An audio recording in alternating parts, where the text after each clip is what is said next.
Hi and welcome to the Leathercraft Masterclass with me, Phil, and in today's video I'm going to be taking you through the various different types of boxes that could be made from leather, the various different types of construction they require and what reinforcements are needed in order to create the finished object. Now recently I came out with a video course which was how to create a round leather box. Now this is literally all leather outside of thread, a little bit of glue and some edge finishing compound. The construction of this is all from one piece of leather. Now this was a very highly requested course and we hadn't really touched upon round box making, even though we've done many different types of boxes within the masterclass itself. This one is a little bit more complex. The design is actually very simple.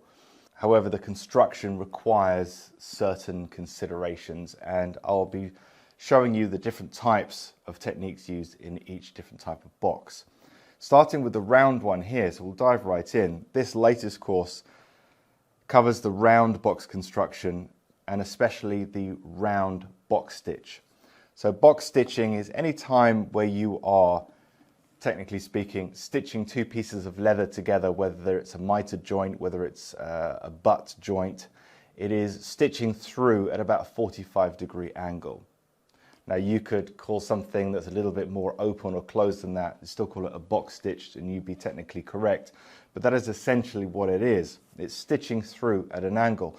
Now on a straight box or rectangle, square, such as this one here, you have, say, 65 holes on the side and 65 on the top, and you stitch through and they don't change, they don't move around. So that makes it a little bit simpler.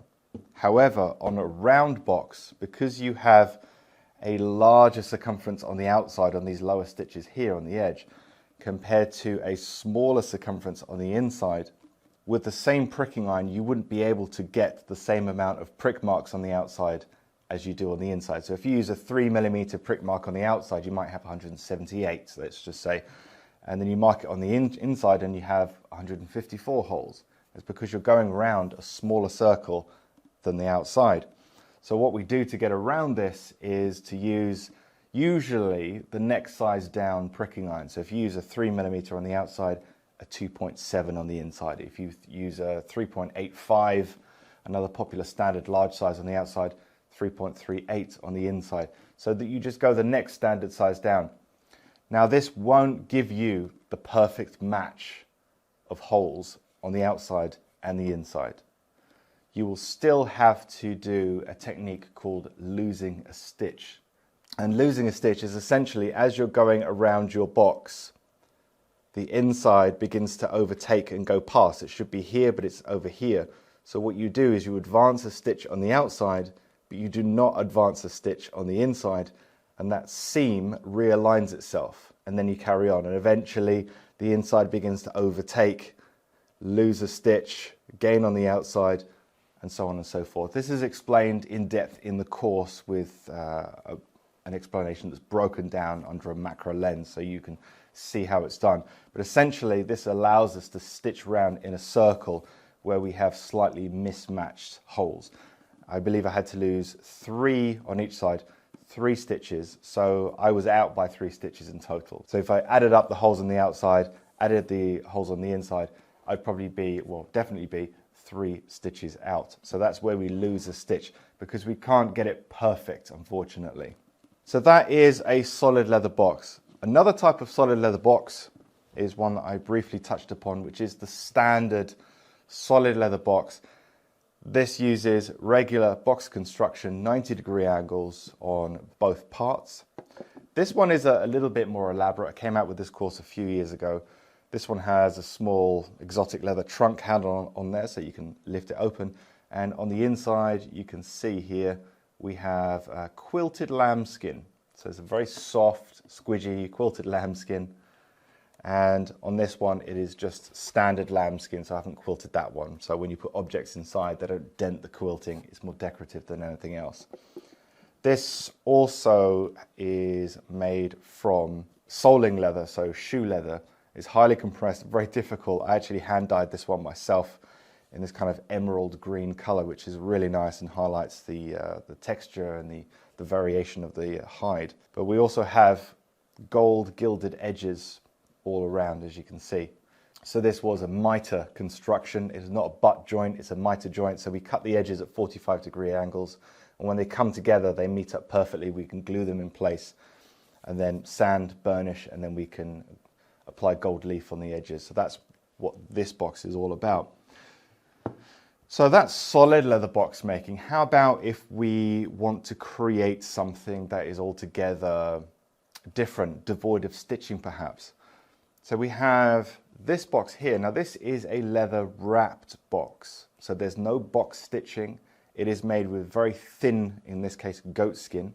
There's no stitching except for the handle, I might add, which is more decorative. It is functional as well because you can lift off with it. This is made from solid wood underneath. So that's where it gets its backbone of its stiffness and its shape. It is wood wrapped in leather, and the edges are all skived down very thin and then overlapped and glued in place to form like a seamless edge all around. So the idea is you don't see where the overlaps are unless you look really closely. Black on the inside, which gives it a little bit more depth to the inside of the box to make it look a little bit larger.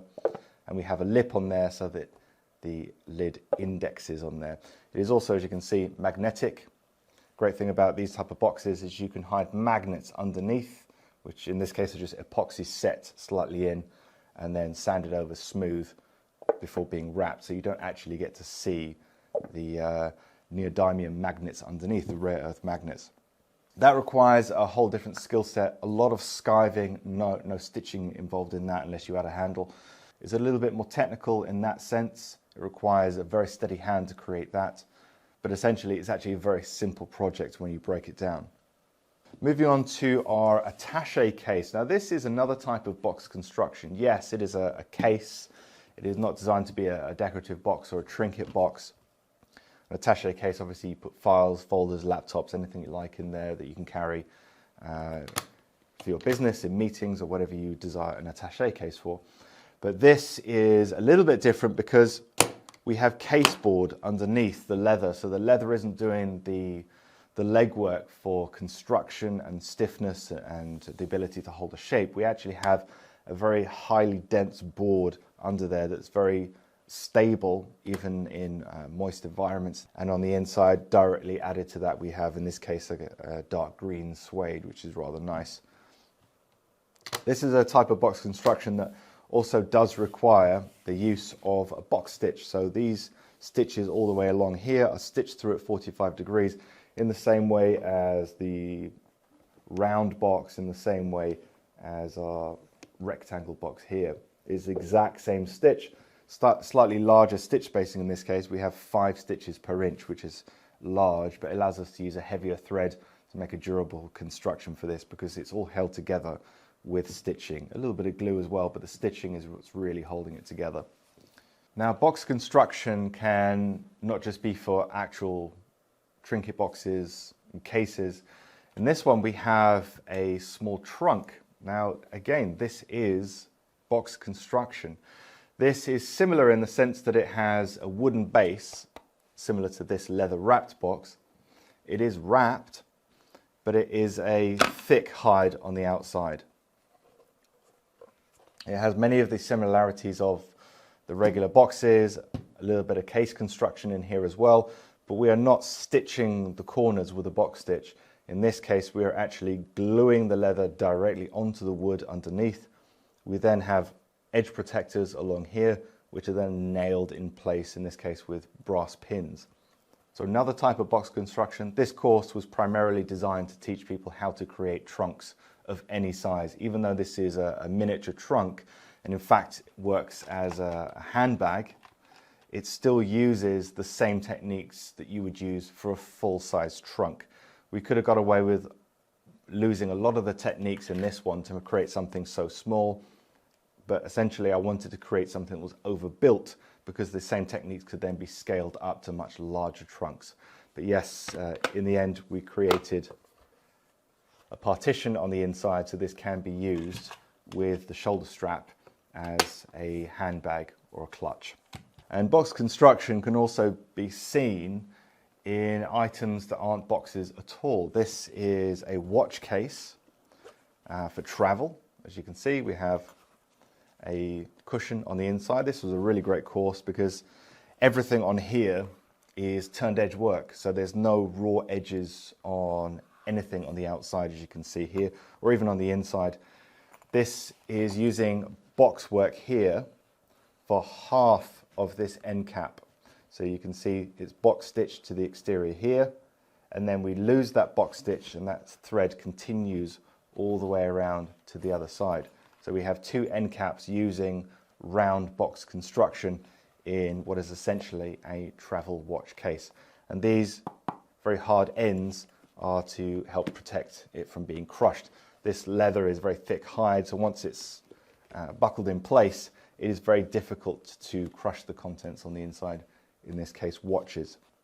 So that just shows you some of the courses that I have on offer and the different types of box construction that can be seen from course to course. So if you want to create some kind of hybrid, if you want to follow a particular system to create a round box, a rectangle box, attache case, leather wrapped box, trunk box, you can follow along with the instructions, or you can create your own versions of these.